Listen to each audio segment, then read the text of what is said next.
Find a new way to live in Toronto's coveted Forest Hill neighborhood. Foray by Canderel blends thoughtful, livable suite design with refined finishes and more than 50,000 square feet of amenities, including wellness spaces, work-from-home areas, fitness facilities, and places to unwind. A modern, elevated community crafted for the life you've earned. Your next home starts from $599,000. Learn more at live@foray.ca. That's live at FORET.ca.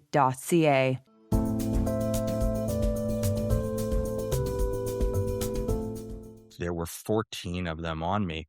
I tried to walk through this crowd. They were on my body, screaming, mainly in masks. I thought I could be stabbed at any moment. That's Ottawa's Jewish community leader David Sachs, describing the moment 2 years ago when he was swarmed by a screaming, masked anti-Israel protest mob after he left an iftar dinner at a government building across from Parliament Hill in April 2024. Last week, an Ottawa judge sentenced Deana Sherif to 17 months in prison, time already served. She's one of the city's most prominent anti-Israel protesters.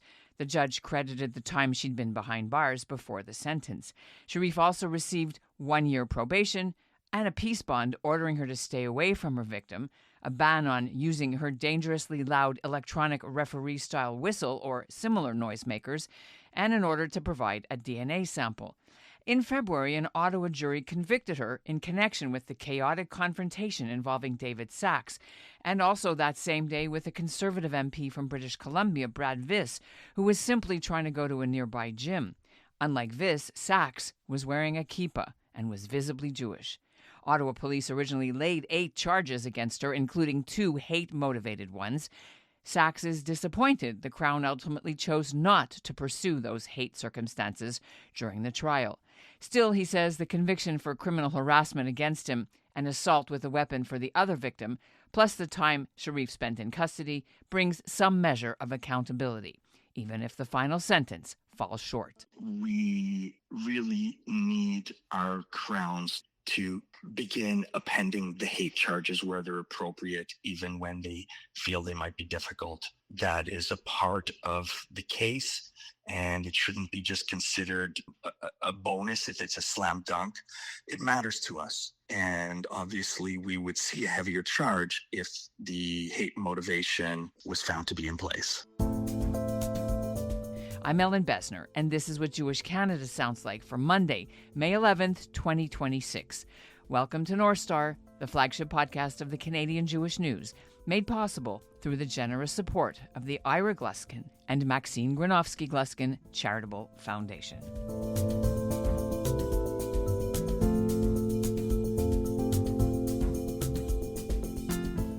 On today's show, you'll hear from David Sachs and from Jonathan Kaloff. He's the University of Ottawa's special advisor on anti-Semitism, who warns anti-Jewish hatred in Canada is no longer confined to street protests, but is becoming institutionalized. But first, I need to give you some background about Deana Sherif. She's long been active on Canada's protest circuit, from Antifa demonstrations to the Freedom Convoy in 2022, and most recently at protests against Israel's military campaign in Gaza following the October 7th Hamas attacks. And she hasn't just protested in Ottawa. She's appeared at demonstrations in the Toronto area too, including outside synagogues. Earlier this winter, when Ontario unsuccessfully sought a court injunction to block the annual Al-Quds Day rally in Toronto, government lawyers named Sherif 10 times as one of the event's promoters, or said she shared a social media post praising the recent attack on that Detroit, Michigan synagogue, when the brother of those Hezbollah fighters in Lebanon drove his truck containing firearms and gasoline into the building. Her defense lawyer told the court Sherif deserved only an absolute discharge because she's been in jail so long, separated from her young daughter, and because, quote, the ongoing genocide in Gaza, unquote, could explain a lapse in judgment. But the judge rejected that, and so she'll now have a criminal record. He described Sherif's pursuit of Sachs as a 4-minute episode of absolutely horrific, persecutory, assaultive behavior that would terrify anyone, even though he said the evidence didn't prove Sherif herself uttered the anti-Semitic insults shouted by others in that crowd. David Sachs and Jonathan Kaloff join me now. Welcome, both of you, to the Canadian Jewish News North Star podcast. Glad to be here, Ellen. Thanks for checking in with us. Look, David, I want to bring you on first. Can you share what's happened to you and why you're in the news now? Sure. It was 2 years ago in 2024. I have been invited for several years to a Muslim community iftar dinner on Parliament Hill that is quite a big event and brings a lot of community leaders and politicians together. On this occasion, there were some protesters in front, and they were likely there because the prime minister was there or the mayor was there, and they were screaming at them for being pro-genocide. And when I went in, they weren't making much trouble. They were setting up in front on Wellington Street in Parliament Hill. And we had a wonderful time at the dinner on the theme of love for all, hate for none. And when it came time to leave, several of my Jewish colleagues were telling me they were going to leave by the back door because they were worried about the presence of these protesters in front. And I had left a harmonica with security at the front, so I had to go out the front. I know that I was the only one leaving the front wearing a kippah and being identifiably Jewish. Yeah. So I Wait, left. can I interrupt you for a minute? Why weren't they letting you in with a harmonica? Did they think that was a weapon or something? Yes, yeah. Although ironic as a noise weapon. When I left, I immediately had someone in a mask in my face. And I remember making a comment about that being a good look for him. And just as I had the words out of my mouth, there were 14 of them on me. I tried to walk through this crowd. They were on my body, screaming, mainly in masks, screaming at me, calling me the worst possible things. And there was someone with a drum who was banging it on my head and behind me and pushing me. When I turned to shove him, that was when a police officer came down. Now, there were 3 police officers that I can recall on the steps. The room was full of police inside, for context. OPS, OPP, RCMP. And one of these Parliamentary Protective Services officers came down and went next to me on one arm, but did nothing to break up the gang. And as we began walking away, 7 or so of them stayed with us as we left the building. And the one with the drum was behind me, hitting me with it and banging on the head. And the criminal, Deana Sherif, had her noise weapon in my face, this electric whistle that was very high powered, very high pitched. And they were, screaming slurs at me. And we walked for 3 or 4 blocks. And in the video, it was 4 minutes of this harassment that they followed me. And I said repeatedly to the police officer, what does it take for you to make an arrest? And he said repeatedly, I'm not going to make an arrest. I'm just here to get you to safety. And as a result of that, most of the group could not be identified because they were masked. And so in the CCTV footage that they were able to use to find the one that was charged, she was the only one out of that group who wasn't wearing a mask. So she was the only one, and she was well known to police. So she was charged, I think, within a few days. She was convicted, found guilty of what charge? Against you, because there was another person that was involved. A member of parliament got harassed, but it's sort of a joint combination of charges. And in the case of the MP, she was found guilty of assault with a weapon for this noise device, which sets a very important precedent for us.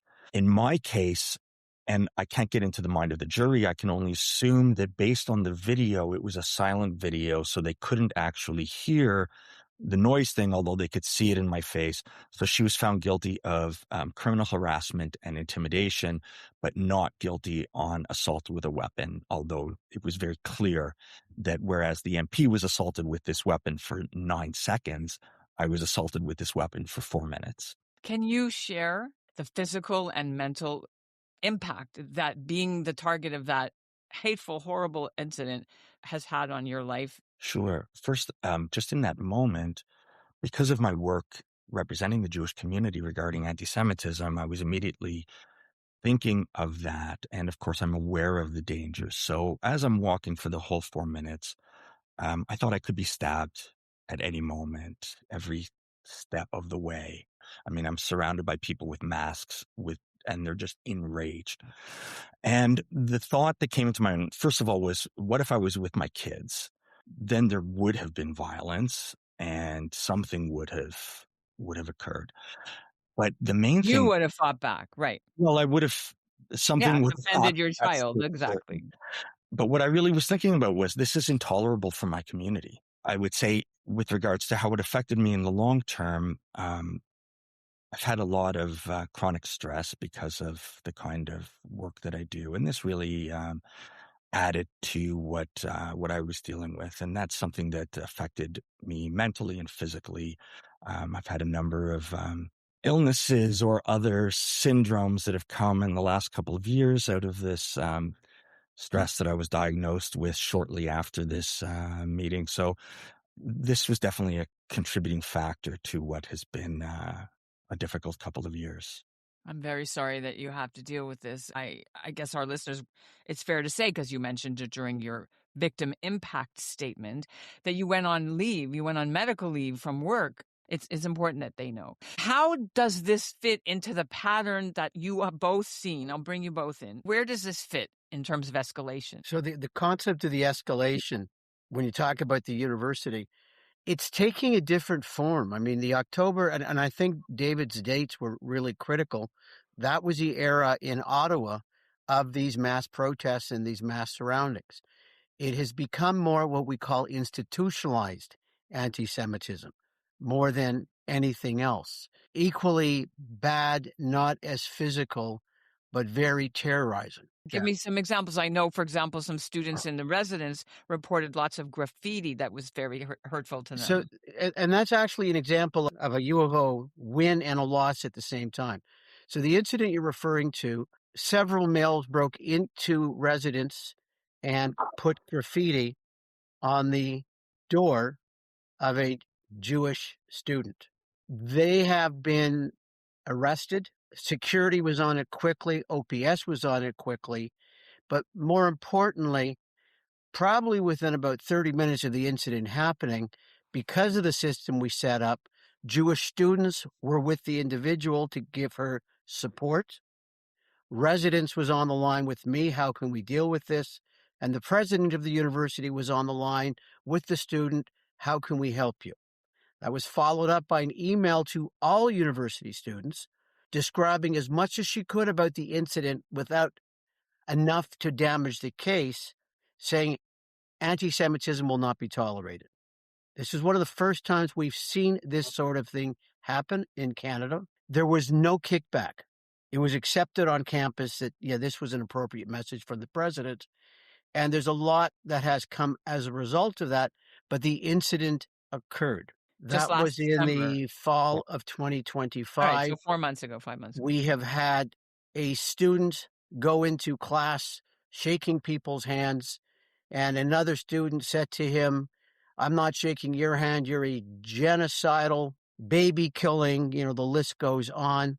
That student got in touch with me shortly thereafter, and there was quick action taken. Security once again got involved. Professors asked me, how can I help the student? What can I do? Friends, again, were on him, and this is where the linkage is created. And if you want to know a whole community response, David is part of my team, but the Federation is with me, Hillel is with me, Chabad is with me. So when I get word of an incident, the first thing in my mind is get support for that student or faculty member. And we're getting support around that. My institution is saying, what went wrong and what can we do to prevent it in the future? And so there has been a motion brought forward, for example, to strengthen institution neutrality. We're looking at, can we stop a speaker from coming in if a priori we know that what they are going to talk about could cause harm? And that was because there was an incident before my time where Al Jazeera was going across the country, and one of the speakers, and I will not forget this, and it broke my heart, was a photographer on October 7th, posting pictures on his Facebook site of the wonderful freedom fighters as they were on their gliders. And I got pissed. And I said, and everybody agrees with me all the way up the ladder, how did this happen that this sort of an individual was allowed to talk to our students. And because of the support of leadership, and our ex-special envoy tweeted about it last year, I'm in a position where I can help. But the incidences are coming. My students are feeling better about being Jewish, and I'm having monthly events. I pay for the bagels and the drinks, and then the professors come in, but they don't want to let anybody know they're Jewish. That's the part that's changed in the last year. They are hiding. They're afraid. I was at a Jewish Medical Association of Ontario Shabbat dinner on Friday night, and the medical students were saying things are going great. Well, why are they going great? We're not letting anybody know. So as long as we keep our head down, we're good. And then a few days earlier, I was at the Muzz event in Toronto, which was looking at this new strategy for anti-Zionism, and I sat with grade 7, 8, and 9 teachers. And the new word is, because of what's going on in terms of the institutionalization of anti-Semitism, if you have a child that cannot get into the Jewish school because it's too crowded, your next best place to put them is the Catholic school system. And I'm sitting here going, when was the last time in our history when we said, let's hide our kids with the Catholics? So that's what I mean by institutionalization, is it's become so prevalent and so normalized. It's so normalized that these teachers at my table told me about grade 7 and 8 students hurling insults at them. You're Jewish. I've been told you're going to be frying in hell because you're Jewish. You're Jewish. Well, I think you should go back to Poland so Hitler can complete the job. So we're seeing more and more isolationism, ostracizing. It's considered acceptable. We're seeing, I'm calling it abuse of podium. And at least at our university, we're taking steps to create a stronger community. So much so that we had a Shabbat dinner 4 weeks ago before the end of the term. Over 120 showed up. We didn't need extra security. There was no threat. And a third of the room, and this is the thing that's getting neat, were not Jewish. And the message to my students was, you're not alone. There's a lot of people out there, and it's growing in terms of that are starting to support you and say, we are here for you. Well, that's giving me hope. That's really giving me some hope, John. Coming up, why Ottawa's new bubble zone bylaw is being welcomed, but why they say it still won't stop the hate.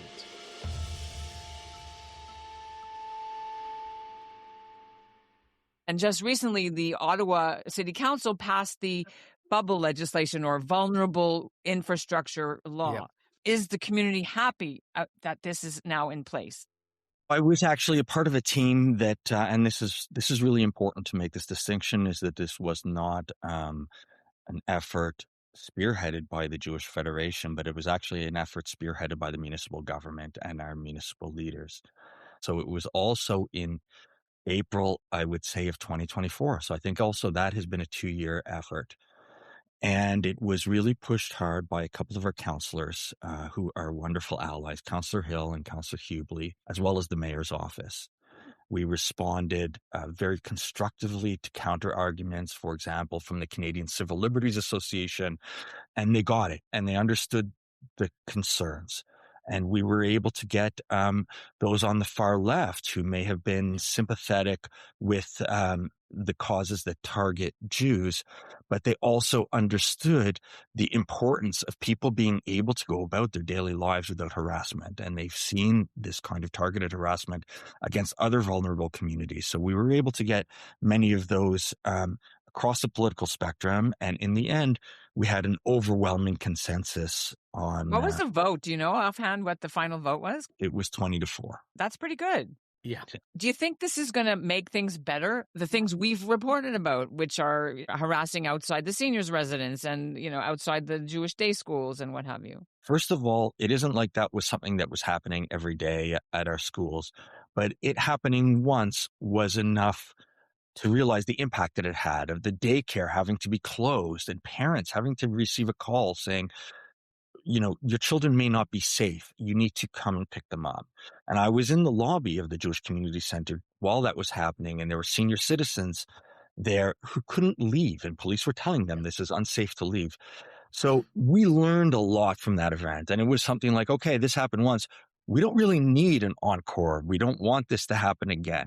So now I think what it really does is give our community a sense of peace of mind about this one fear that we all feel of having to cross a mob of these angry protesters, the same exact kind who swarmed and attacked me. And we don't have to worry about crossing them to take our kids to daycare, to take our kids to school, to go visit the nursing home or other facilities. So I think it's as much of a mental and an emotional change as it is one on the ground, which was more preventative so that we wouldn't see the kind of things that they've seen in Toronto and other locations that Montreal, Winnipeg. haven't been commonplace in Ottawa. We don't need them to be commonplace. You had somebody that literally got stabbed in a Loblaws. A bubble legislation will not prevent that. Right, exactly. No. So there's You had much. 2 teenagers that were going to blow up the big rally on Parliament Hill, December 4th, I think it was, 2023. A bubble legislation would not prevent that. Right. So Let me let's put talk back on- let me about, put back on that concept for 1 second, though, because actually that was one of the proposed targets, but it could have been any of the institutions. It had not been decided yet. And we can't say that a bubble wouldn't have prevented it because it might have been done under the guise of a protest or under the cover. But you're quite right. There are other things that are far outside this. Our problems are not restricted to what we can fix with a bubble zone. But I think importantly, what this showed is that we have allies in City Hall.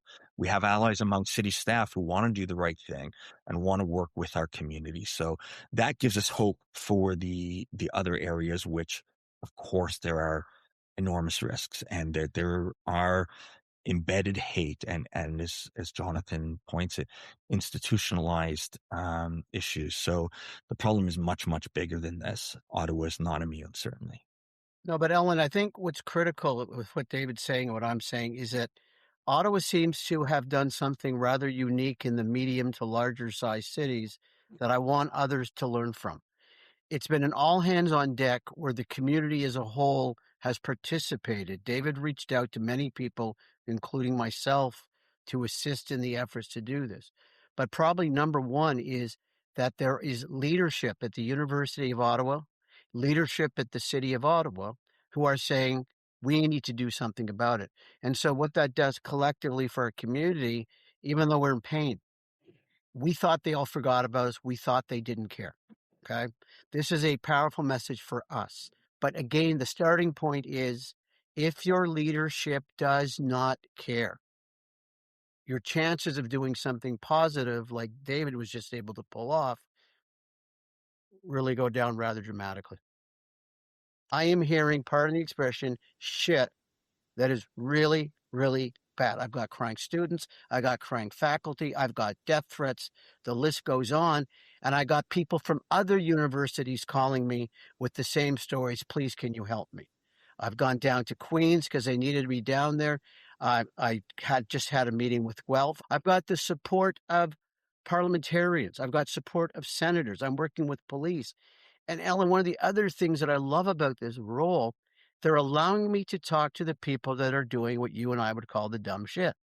So I'm looking at them in the eye, asking them why they did it, what they saw, what they felt. If we don't understand what's driving the other side, how are we supposed to come up with reasonable responses? And this is where the anti-Zionism movement has to be hit on. There are many Canadians who believe that Israel as a Jewish state is not important to us. And so if they hit the Israel stuff, we're not hurting the Jewish students. There are students who are so angry, and I've talked to some of the medical students on the other side, who are so furious about what they're calling the genocide that they've lost all reason. But what we do is we sit down, we have mediated sessions, we have discussions. If they're all the way here, there's no pulling them back. If they're over here, we're able to do something. The fact that I have been in the disputed territories and I've met with Palestinians throughout the Arab Middle East puts me in a rather unique position to say, hey, I got friends there. I was crying as well, and I know what's going on. And it's by having this base at Ottawa U that I can do that. And At that point, I'll be able to figure out whether there's hope for us. Can you sort of paint a picture for our listeners who are in Ottawa, but also outside? Where do you think anti-Semitism is at, and the main sort of next challenge that the city may face? I think that we have made headway in Ottawa that maybe they haven't made in other spaces, with institutions, with political leaders. This work has always broken down into two streams, and one is current and security based, and putting in place processes or following the processes which are in place to protect our Jewish students or our Jewish employees in the workplace or our Jewish citizens on the street. And the other part is educational, and that is that this part is never going to help in the long term, and it's not going to solve a problem. It might make us safer in the moment, but it doesn't stop hate.